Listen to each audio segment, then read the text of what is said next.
All who have and do persuade people of things do so by molding a false argument. For if all men on all subjects had both memory of things past and awareness of things present, and foreknowledge of the future, speech would not be similarly similar.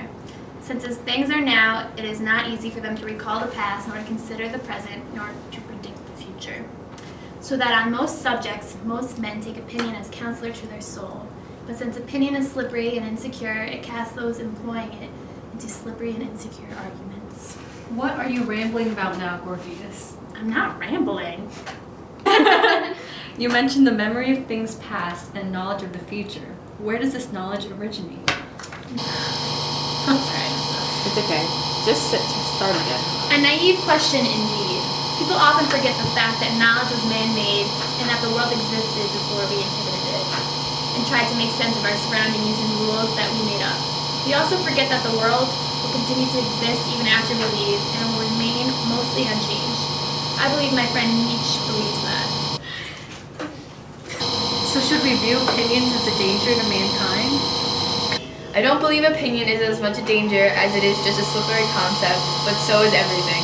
We have made up words and metaphors and even the law in order to create an illusion of truth, when in reality the laws and ideas of this earth are arbitrary. I agree, but I think it has more to do with the way we phrase law and how we perceive it in our own versions of the truth. Interesting. What do you think the true relationship between appearance and reality is? Personally, I think no one actually knows the difference between a truth and a lie. Do you, Gorgias? I think an individual's opinion of what they believe is the truth. But what is truth? How do we know? Everything our world is based on was made up by us. In theory, the definition of a lie is the opposite of the truth. So if there is no truth, how do we know if you are lying? I think there is a truth. We have things like math and science and right and wrong answers. But how do we know these things are actually true? Because someone said they were. Everything is mediated through language. But we can't have a truth without a lie, and we can't have a lie without a truth. Exactly. Binary oppositions are constructed and ultimately rely on each other. It's simple. Think of the concepts of knowledge versus belief, right versus wrong, and good versus evil. Everyone has their own opinion on what good versus evil is. Technically speaking, there's no definitive definition of either because everyone has a different view of the world around them. Someone can see something as evil while another person does not. It all depends on their perspective. So how does this relate to lying and telling the truth? Think of it this way. If a lumberjack and artist and a tree surgeon are examining a large tree in the forest, a lumberjack might be interested in the best way to cut down the tree and transport it to the lumber mill. The artist might consider painting a picture of the tree, and his purpose would be to furnish his physical selection. The tree surgeon's professional interest in the physical health of the tree might establish a principle of selection for him. Now, none of these men are lying about what they see. They all see a tree. So what you're trying to say is that these different people, although in the same situation, may have different impressions of the tree based on the fact that they have different interests for the tree. Exactly, and the way they present the information on the said tree is completely reliant on how they put their knowledge into words. For example, the lumberjack may leave out information about the environmental cost of cutting down a tree. This is a technique called slanting, which is the process of selecting knowledge, words, and emphasis that aims to achieve the intention of the speaker.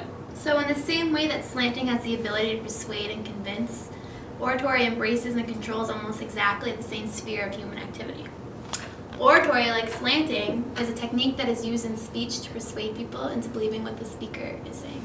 Charged language is the natural and necessary meaning for communication of charge or attitudinal meaning. Many times this is used in dishonorable propaganda, in some editorials, and many political speeches. It shapes our attitudes and values even without our conscious knowledge. It gives purpose to and guides our actions. Through it, we establish and maintain relationships with other people, and by means of it, we exert our greatest influence on them.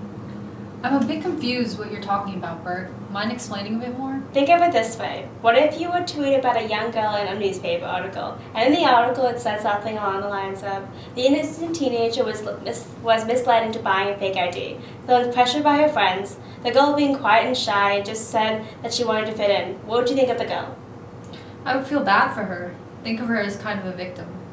Exactly. In the article, the author seems to be presenting only the facts, but in reality, they are using certain adjectives and language to get your sympathy. Whereas another article could write something like, the young adult committed a criminal offense when she agreed to purchase a fake ID with money from her social security. Both articles could be fact, but consciously or unconsciously, you are swayed and even encouraged to make value judgments on the adult based on the descriptions you read. So it's kind of like how lawyers are able to get people free by presenting their client in a certain light. Exactly. So what is the difference between one's principle of selection, using slanting, and using charged words in terms of truth and lies? Okay, here. Someone's principle of selection is always influenced by the individual's interests. Like in the case of the lumberjack, the artist, and the tree surgeon. Each of them have certain interests, so the information about the tree they take in will be different from one another's. None of these men are lying, right? Right. So, slanting, as Burke defines, occurs when we take the knowledge and use certain words to emphasize and convey our points of view, which I still don't believe is lying. And charged words are when you use certain words that you know will cause a specific reaction to your reader or listener when describing in order to get them to think a certain way. And this charged word thing is done consciously by the speaker or writer, while slanting is done subconsciously, right? I think she gets it, and with all these ways of expressing knowledge, none of them are lying, at least not intentionally. Since they are saying what they think is true to them, they are telling the truth completely, but someone else they might be lying slightly, not telling the whole truth, only parts. Okay, so I understand that everyone has a different opinion of what the truth is, because everyone has a different opinion. But if this is so, how do we, as a population, decide on what's true and false? Is everyone different? That's a great question. There are two ways of thinking of truth. Let's say that the truth exists somewhere out there and that it is represented by a giant bullseye. Now, everyone on the planet is using their knowledge to get as close to the bullseye as possible. Whoever is the closest to that bullseye is telling the truth and knows the truth. Does that make sense? Yeah, so whoever is at least wrong is telling the truth. Sort of. Now, the other way to think of it is that there really is no truth out there. That collectively we are working together to establish our own idea of the truth, trying our best to consider everyone's personal ideas and kind of pull those ideas, creating laws and truths based on the majority. That's the way our friend Nietzsche sees it. I do. I think by making these rules based on the majority of opinions, we create a shared reality, rules that we can go through life believing and acknowledging as truth, no matter how false or true they might be. And like I said in the beginning, it's nearly impossible for anyone to argue about the truth because it's clearly evident that the truth is all speculation. And that everyone takes what they believe is the truth. We haven't yet reached a point on establishing what is true and what is false based on society.